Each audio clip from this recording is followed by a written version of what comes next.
What's up, Bruins fans? I'm here to give you the latest info on your beloved Boston Bruins. Today's video, I'm going to recap Sweeney's media availability. Two players have been named to the Four Nations Cup, and Ullmark speaks to what chaos about the trade from Boston.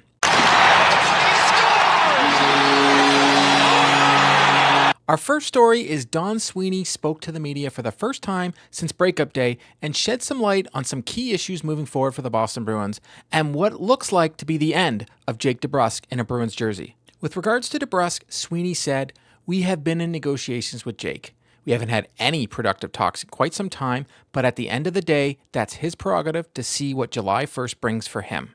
That to me sounds like Jake Debrusk isn't willing to come down to what the Boston Bruins are offering and will not be returning to the Boston Bruins. Debrusk statistically had one of his worst seasons in the black and gold last year, but was one of their best players in the playoffs. This was one of the first seasons in the NHL where he didn't get a chance to play with either David Krejci or Patrice Bergeron. I feel like Jake Debrusk is looking for somewhere north of $7 million per season. I doubt the Bruins are willing to go there at all. We'll see on July 1.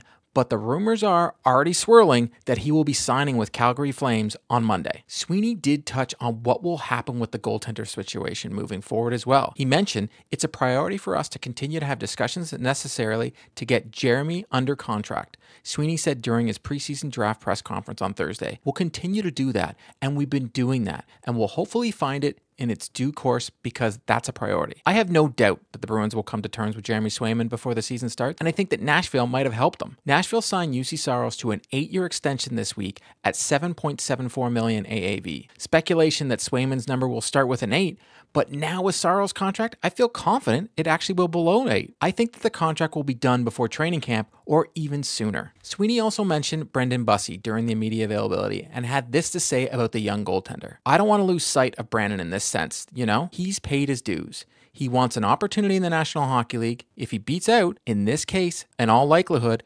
Jonas, then we'll have to give him an opportunity." He later compared what Matthew Poitras and Johnny Beecher did last year, making it out of camp, and sounds like Bussi will get every opportunity to do the same. If Bussi does make the club, that means newly acquired Korpisalo doesn't, and he's going to be moved to Providence. Sweeney did offer more insight into the Korpisalo trade as he was talking about how Goalie Bob worked with him in LA. My guess is that Goalie Bob speaks highly of him, and the Bruins think they might have stole him from Ottawa, but only time will tell. Sweeney briefly touched on their plans for free agency as well during the availability and said, "We'd like to deepen the middle of the ice with us, so that's where we've been focused, on trying to have those talks with our group to say, okay, well, who would be that guy? And then make hopefully the pitch at the right time that we can add a player of that nature." Sweeney spoke that they would like to get some help on the back end as well, which is what most people have been saying is their other target. I would think their main target is Elias Lindholm, which every media outlet is saying looks to be a Boston Bruin already. Pete Blackburn from What Chaos Podcast made a pretty bold statement about it as well. He put, "I've never been so certain of anything in my life that Elias Lindholm is going to be a Boston Bruin. If Lindholm doesn't end up a Bruin, all of NHL media will be shocked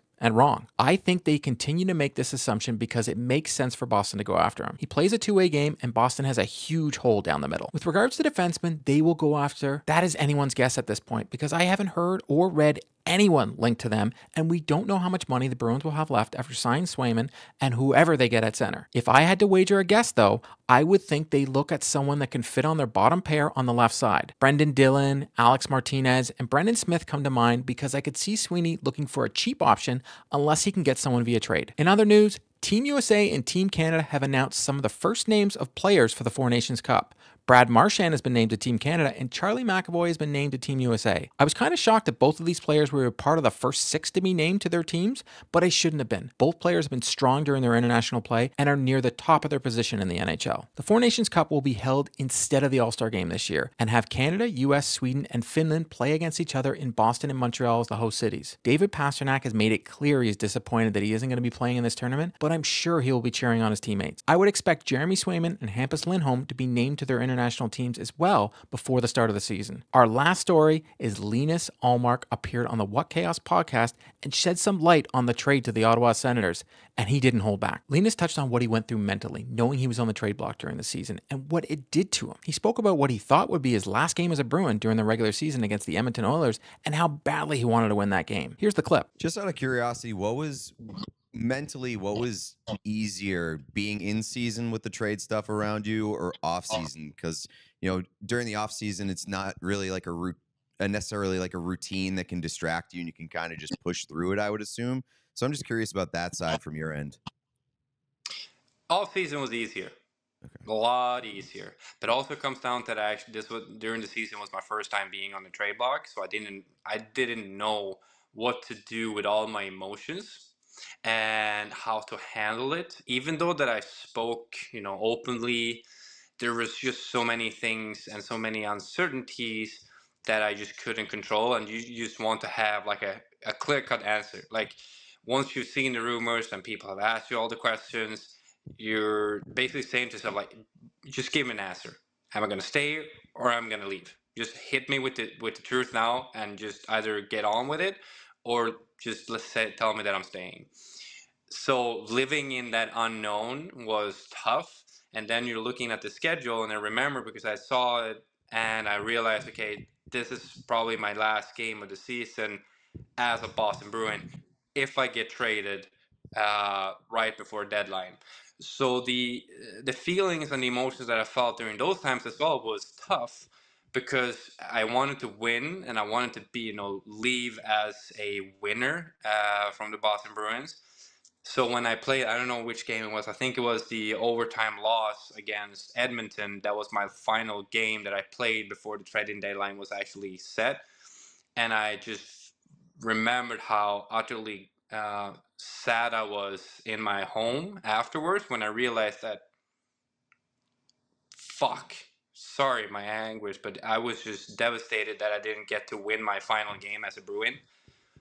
But then again, I had the opportunity to stay throughout the season and get to be in the playoffs, so I was very happy at that point. And then it felt like, sunshine and rainbows once again when the trading deadline was over.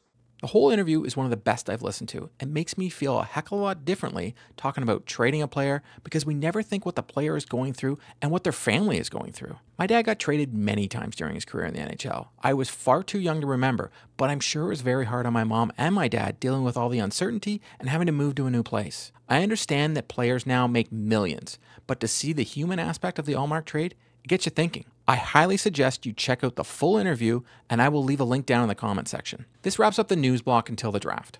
To stay up to date on all the news surrounding the Boston Bruins, please subscribe and drop me a like.